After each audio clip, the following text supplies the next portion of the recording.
I have to say, I was so excited when I got the call that I was going to be chatting with you. I am a major Oh, fan. I oh, just, yay. I have loved seeing your growth, and I'm so, so proud of everything you've done. And I really teared up at the finale. So just congratulations on everything to start. Thank you. Yeah, of Thanks, course. Caitlin. And I want to ask, I mean, how are you feeling now that the world knows that you are the macaw? It feels like I get to kind of breathe. Like I don't have to keep a secret because I mean, I feel like people who know me and know my voice, they're just kind of like, duh, of course it's you. And I'm like, I don't know what you're talking about because I wasn't supposed to say anything. Right. So my family, my mom, my sisters, everyone kept sending me like macaws and parrots. My mom had just gone on a cruise, so she was like talking to this little parrot and like kept like hinting like, oh look, there's David.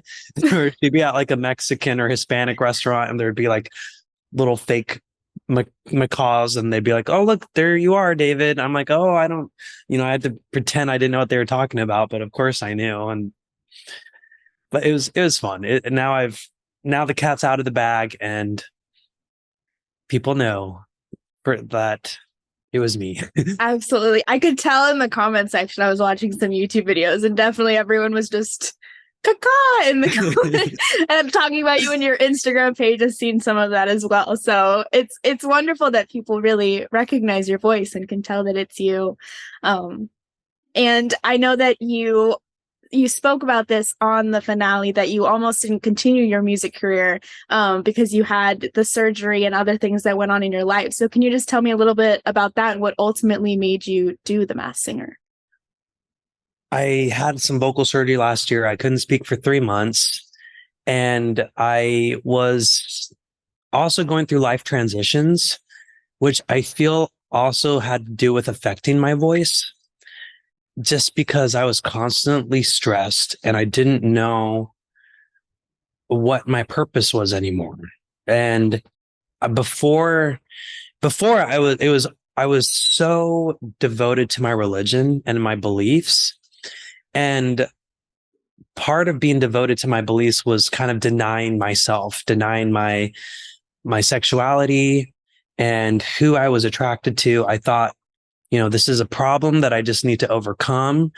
And so I thought like, the way they counseled me was like, just, if you get married, God will still bless you. But I tried to do that. I even got, tried getting engaged and I just thought, this isn't being honest. And this affects more than just me. Like this is going to affect my future potential spouse that I'm asking to marry me. And I just thought, this isn't honest. And I don't think this is fair for anyone. And I would be honest with the girls. I would tell them like, hey, just, this is where I feel my sexuality is. But I feel like, let's overcome this for God's sake and what he wants for me. And they were like, okay. Um, After that, I just realized this isn't going to work. And I just said, I have to be honest with myself and I have to give myself a chance because we talk so much about love, especially in like my religion. It's like love is the biggest thing and marriage is the biggest thing. And I'm like, well, what if I married someone that I actually felt a connection with? And what if that person happens to be of the same sex as me? And all of a sudden it was kind of like, oh, well, then you need to forget everything that we told you about how amazing it is to be married and to be in love. And you just have to be single for the rest of your life. And I just thought, then what's the purpose of me living if I'm going to constantly have to pretend to like I don't feel a connection with someone in a bond and that I want to be in a relationship with someone. And I just felt like eventually I was going to give in to my feelings. And I was just like, oh no, if I do that, I'm going to be a failure. So I'm like, okay, so what should I do? And you contemplate ending your mortal journey here in life and you contemplate, what would happen? Like, am I going to lose my soul if I remain here as a queer person? Is it worth the eternal damnation I may face? So that's why so many people who are religious and queer contemplate taking their lives, because they think it's a better option than eternal damnation for being gay or being queer. And I reached that point. I decided, you know what, if there is a God, and I was like, if you're out there, what I came to realize is like, if God's there, he allows us to make mistakes. And if this is a mistake, he gives me the grace to do that and learn for myself. And I realized, you know, what I always understood as God, what God was. God told me, you know what, you're allowed to make mistakes. And you are going to realize that I created you and it wasn't a mistake the way I created you. And I didn't make a mistake in who you fall in love with, because it's a different understanding of a pure love that, yeah, the general population may not understand, because most people are straight. So they think something that's different is evil. And that's not the case, because I created you. So, but when I tried to like share that with my people in my church and my leaders and stuff, they kind of were just like, it was almost like they're doing this, like covering their ears.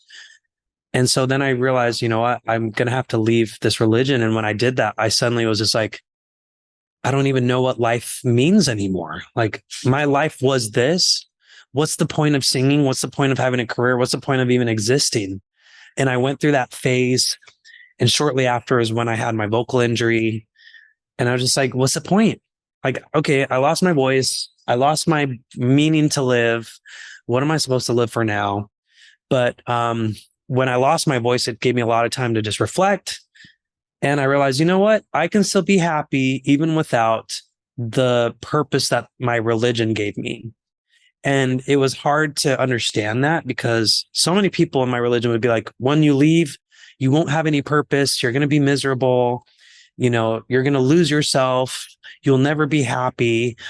And but I'm realizing, actually, like, accepting myself for all that I am, something that my previous church leaders wouldn't do. Like, they refused to accept me for coming out, and giving the space to do that. I'm like, I feel so empowered. I feel so confident, a confidence that I didn't know it was possible for me to have, because I'm not in the shameful state of mind anymore. And just being able to love someone, and they happen to be the same sex as me. It's like, I write love songs and people don't know the difference, because it's like, that's how I feel when I fall in love. Like, straight people are saying that. I'm like, yeah, it's the same feeling.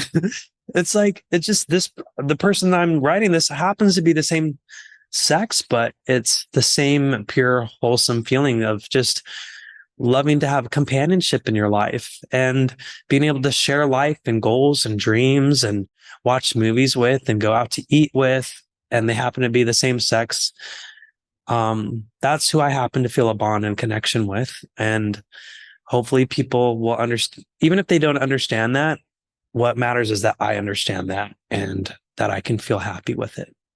Absolutely. I mean, that was so beautifully said. I couldn't even begin to dissect it. I know that is a lot, that you've grown to be able to say that, and to be speaking that on live television is really beautiful to see.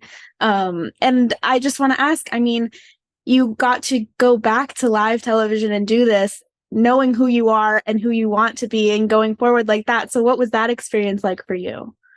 I feel like The Masked Singer was a great chance for me to ease my way into it, because I feel like I was still not really comfortable with showing that part of myself.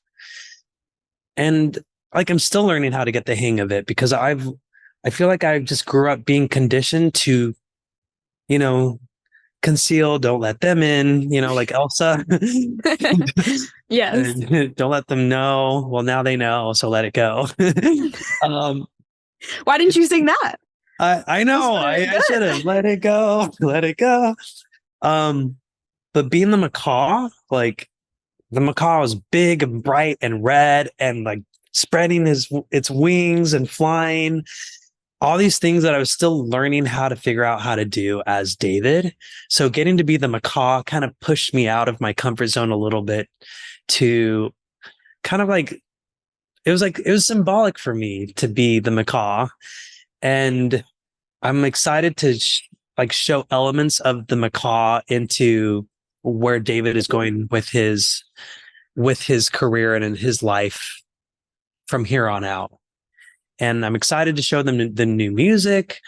It's going to be more fun. It's going to be more just upbeat. I feel like it's not going to be so like this. It's going to be like this. And I'm excited for that phase of David Archuleta's music. Absolutely. I'm very excited. I saw your recent music video where you're just dancing around and it feels very liberating, which is the word that you used on the show. I mean, it just seems so carefree and happy. So I'm so excited to see that in the new music. Is that kind of the vibe that we're going to be diving into? Yes. Yes. My first song is called Up and it comes out June 2nd. That'll be more like a segue from like this dark place that I'm coming from. And it's like now opening up, stepping into this light, and like freedom. But the first song, it's not going to have quite those elements yet. It's kind of, it'll feel like that opening the door and seeing what it looks like outside. Like, oh, we're not in Kansas anymore. Like Wizard of Oz, like she goes from black and white into this world of color. Like, I feel this first song is going to be kind of that transition. Like you're not quite out the door yet, but you're looking outside the door and about to walk into it. So, yeah. Yes. And what brought you to want to really take everything off your Instagram and like start new? You deleted everything and then you've just posted your few hints about your new song and your time on The Masked Singers. What was the inspiration for that? I'd seen other friends of mine do it and just other artists do it when they're revamping a new song, a new theme, rebranding themselves. And I was just kind of like, I've been wanting to do it for a while. So I just thought, you know what? It's now or never. I want to show people I'm in a new phase of my life.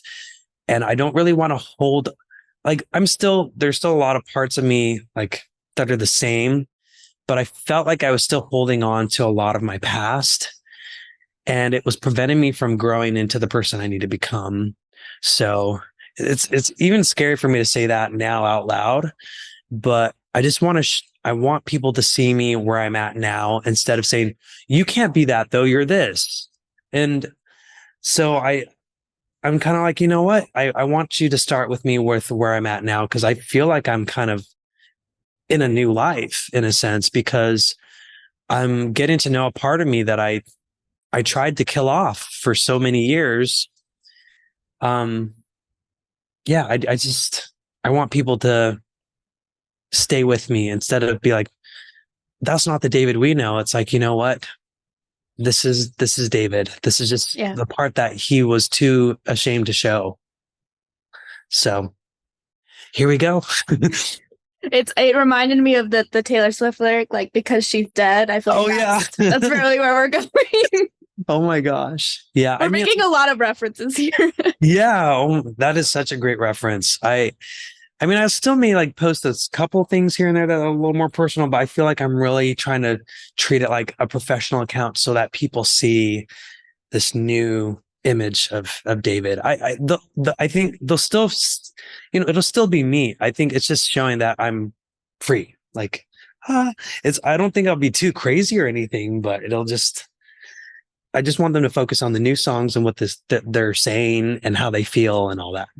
I love that you keep like spreading your wings. Like it reminds me when you were up there flapping around as the Macaw, and it was just so amazing to see you be so carefree. And I loved hearing you sing One Direction, by the way. That was so good. It was so fun to see the audience interacting with that. Like it just seemed like such a special moment. Thank you. Oh my gosh. That was my favorite thing to do on the whole show. And there are parts of the song where it was so loud in there, like you can't hear it because it's like they're only picking up my microphone.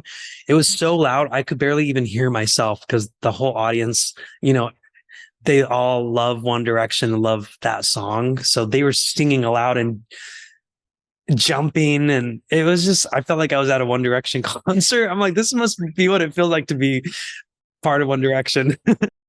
Feel the excitement and all that. It was Oh fun. yeah, absolutely. And I was a little sad that you didn't sing my favorite song, which is "I Want to Know You" from with Miley Oh, Cyrus. oh my Um, gosh. but I mean, I'm hoping that you guys collab one day and I know bring that would back be that. fun, wouldn't it? Like a reunion. I Yes. I don't know why they took, because they used to have my version, like the duet version on Spotify, and they took it off. And I to this day I don't know why. So I'll have to ask. Maybe I'll make a TikTok and say, Marley, where did this go? Yes. Yes. Maybe she doesn't know. Maybe it's a Disney thing. Who knows? That's true, but we'll get to the bottom of it for sure. Yes. Well, thank you so much for your time. This has been such a great chat. Congratulations on everything, and I'm excited to see everything that you post about and share. Thank you, Caitlin. So Yeah, nice to talk to you absolutely. as You well. too. I love your energy. It's so good. Thank you. Thank you. Let me know if you get some Target merch. Okay, I will. I'm gonna make a Target run.